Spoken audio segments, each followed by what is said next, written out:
Hello everyone, welcome to back my channel Pooja Maurya ji. I hope आप सभी लोग अच्छे होंगे, बिंदास मस्त होंगे। ठीक है। और सबसे बड़ी बात कि अगस्त में सीटेट का एग्ज़ाम होने वाला है तो सब लोग इसमें लगे भी होंगे।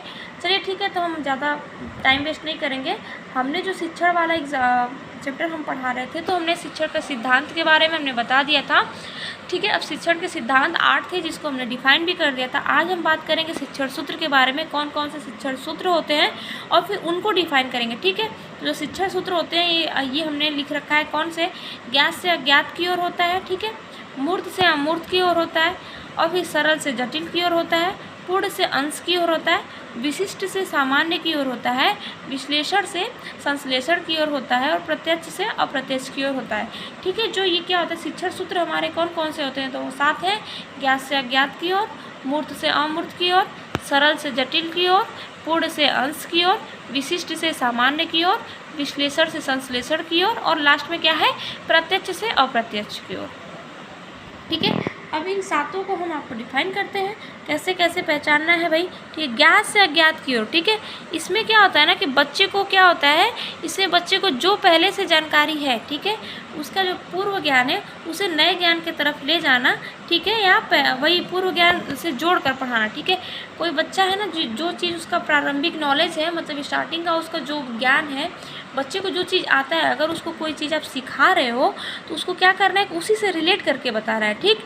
उसको रिलेट करके जो नया पूर्व ज्ञान से उसके नए ज्ञान को उसको जोड़कर बताना है, तो बच्चा वो बहुत अच्छे से समझेगा। मतलब कि अगर कोई भी चीज़ एग्जाम्पल भी अगर देना है तो ये देखिए कि उसको क्या आता है, तो उसी से रिलेटेड कुछ ऐसा एग्जाम्पल दीजिए जिसको पकड़ सके। ठीक है।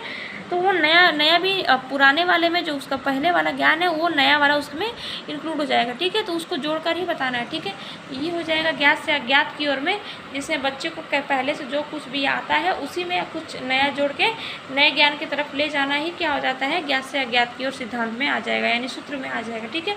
अब मूर्त से अमूर्त की ओर, जिसमें क्या होता है कि मूर्त से अमूर्त में बच्चा क्या है, मूर्त मीन्स देखिए, पहली बात तो ये देखिए, मूर्त समझिए, मूर्त और अमूर्त, इसका ट्रिकली अगर जिस चीज़ को हम देख सकते हैं, ठीक है, देख सकते हैं, ठीक है, उसको टच कर सकते हैं, वो चीज़ क्या होता है, वो मूर्त के अंतर्गत आएगा। ठीक है।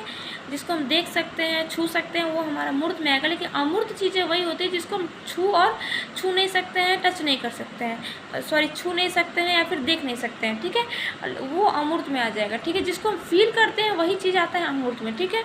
तो ये हो जाएगा आपका इसमें। ठीक है। अब इसमें क्या है, इसको डिफाइन करते हैं कि जिसका जो बच्चा, जिनको बच्चा देख सके, अनुभव में है, ठीक है, उसे उस तरफ ले जाते हैं। ठीक है। उसको क्या करते हैं, उस तरफ ले जाते हैं जो उसके विचारों और कल्पना में हो। ठीक है। मूर्त से अमूर्त की ओर सूत्र में क्या आएगा कि जो बच्चा है, जो बच्चा देख सके, अनुभव में है, ठीक है, वो क्या होता है, उसे उस तरफ ले जाते हैं जो उसके विचारों और कल्पना में हो। जो बच्चा सोच रहा है ना, तो जो सोच रहा है उसको हम देख नहीं सकते पर फील कर सकते हैं। ठीक है। तो वो उसका क्या होगा, जो बच्चा उसको ऐसे समझाएं कि जिस चीज़ को वो सोच रहा है वो चीज़ें सामने उसको दिखा के समझाए, तो बच्चा अच्छे से समझ जाएगा। ठीक है।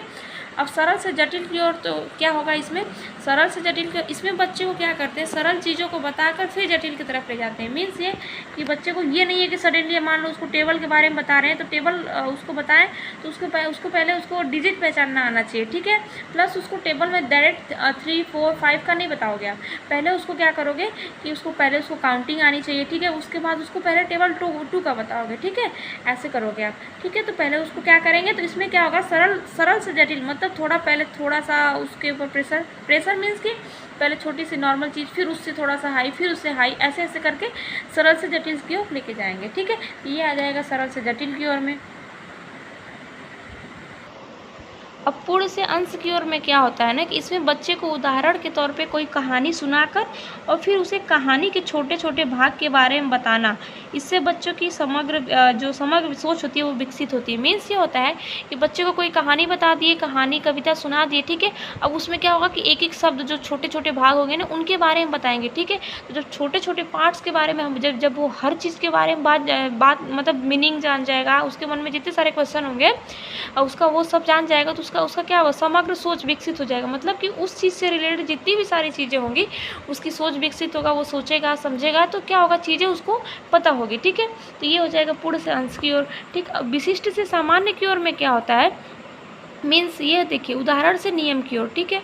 अर्थात हम ये कह सकते हैं कि माँ बाप या दोस्त जो विशिष्ट है, ठीक है, जो हमारा स्पेशल होता है वह क्या होता है, वो विशिष्ट होता है, ठीक है, पर वह बाहरी दुनिया में सामान्य है, वो बाहरी दुनिया में सामान्य हो ऐसे होता है, ठीक है।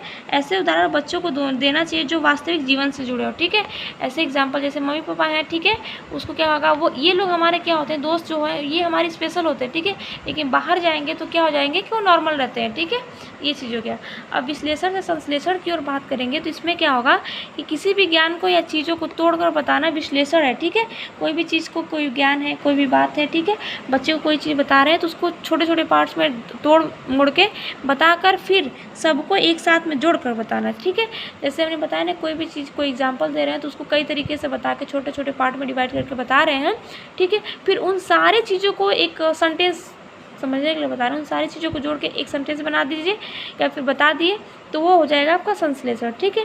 अब प्रत्यक्ष से अप्रत्यक्ष की ओर, ठीक है, तो इसमें क्या होगा, पहले बच्चे को कोई चीज़ दिखाएंगे, ठीक है, तो डायरेक्ट से इनडायरेक्ट लेके जाना है, ठीक है, डायरेक्ट टू इनडायरेक्ट। पहले प्रत्यक्ष मतलब कोई चीज़ सामने दिखा के फिर उसके बाद क्या करना है, अप्रत्यक्ष की ओर मतलब लेके जाना है, ठीक है। तो ये हो जाएगा। ये सारे जो थे ये शिक्षण सूत्र थे, जो 8 जो हमने बता दिए, ठीक है। अब क्या है, कुछ इंपॉर्टेंट फैक्ट्स है, ठीक है, तो ये हो जाएंगे। एक भाषा जो होता है, एक भाषा जो होता है शिक्षक के रूप में, एक भाषा शिक्षक के रूप में बच्चे का जो भाषा के विविध स्वरूप होते हैं ना, भाषा के जितने सारे स्वरूप होते हैं वो प्रयोगों से परिचय, यह शिक्षक की जिम्मेदारी होनी चाहिए कि बच्चे को भाषा से रिलेटेड हर स्वरूप को, हर चीज़ को वो बच्चे को क्या करे, उसको बताए, ठीक है। अब क्या होता है कि जो हिंदी भाषा शिक्षक को यह स्वीकार करना चाहिए कि गलतियाँ सीखने सिखाने का एक अभिन्न हिस्सा होता है। मीन्स कि कोई भी चीज़ हम तभी सीखते हैं जब उसमें गलतियाँ होती हैं, तो गलतियों से हम क्या करते हैं, कुछ ना कुछ हमको सीखने को मिलता है। तो ऐसा नहीं है कि बच्चे को हम अगर कोई गलती करता है तो उसको क्लास से बाहर कर दें या फिर डांट के बाहर कर दें, ठीक है। बच्चा अगर गलती करेगा तो उसको सही वे में आप बताओगे तो उससे क्या होगा कि वो कुछ ना कुछ सीखने को मिलेगा, ठीक है। अब दूसरी चीज़ बात करते हैं कि भाषा शिक्षक को स्वयं अपनी भाषा प्रयोग की क्षमता को बढ़ाना चाहिए, ठीक है। क्यों, उसका भाषा जो होता है, उसका भाषा प्रयोग कक्षा में भाषा वातावरण का निर्माण करता है। मीन्स ये होता है कि अगर हम एज ए टीचर आप सोचेंगे तो हम क्या करते हैं कि क्लासरूम में अगर जाते हैं तो ऐसा इन्वायरमेंट क्रिएट करते हैं कि बच्चा का उसमें जो हम पढ़ा रहे हो उसमें उसका रुचि यानी इंटरेस्ट बढ़े, ठीक है। ऐसा हमें इन्वायरमेंट उसमें क्या करना है, क्रिएट करना है, ठीक है। तो ये इंपॉर्टेंट फैक्ट्स है, ठीक है। अब क्या होगा, ये आपका चैप्टर जैसे शिक्षण सूत्र था और शिक्षण जो था ये क्लियर हो चुका है, ठीक है।